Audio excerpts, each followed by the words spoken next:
අපි දැන් බලන්නේ මුලින්ම කොහොමද ඕඩර් එකක් මැෂින් එකට බෑකප් කරන්න කියලා. මුලින්ම එලිගන්ස් සිස්ටම් එකට යනවා.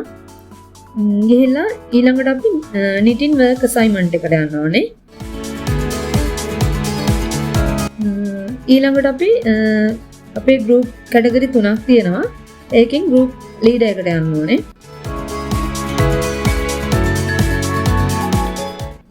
ඊළඟට අපි priority list එකට යන්න ඕනේ. ඊළඟට අපි මේ මැෂින් එක තියෙන group එක මොකක්ද කියලා තෝරනවා. ඊළඟට machine type එක තෝරනවා.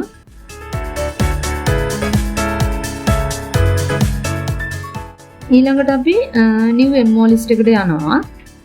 ගිහිල්ලා green color වෙලා තියෙන MO එක තමයි අපි තෝරගන්නේ.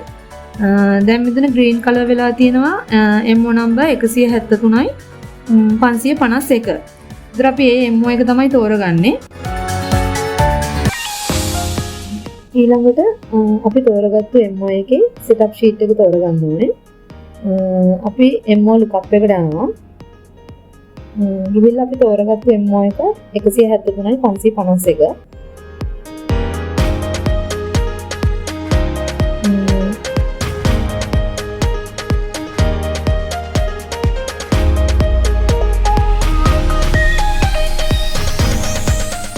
අපි setup sheet එක තෝරගන්නවා.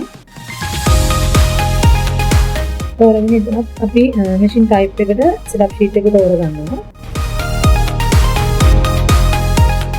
ඊළඟට අපි අනිවාර්යයෙන්ම බලන්න ඕනේ අපේ MO එකේ setup sheet එකේ තියෙන තොරතුරු විශේෂයෙන් MO එකේ තියෙන program number එක setup sheet එකේ තියෙනවද කියලා බලන්න ඕනේ. ඊළඟට අපිට දීලා තියෙන yarn එක order එකට දීලා තියෙන yarn එකේ විස්තර ටික බලනවා. MO එකේ තියෙන තොරතුරුත් එක්ක අපි ගන්න yarn එකේ lot color count ඒ ටික සමානයිද කියලා අනිවාර්යෙන් බලන්න ඕනේ. බලලා ඒ ටික නිවැරදි නම් තමයි අපි machine threading එකට යන්නේ.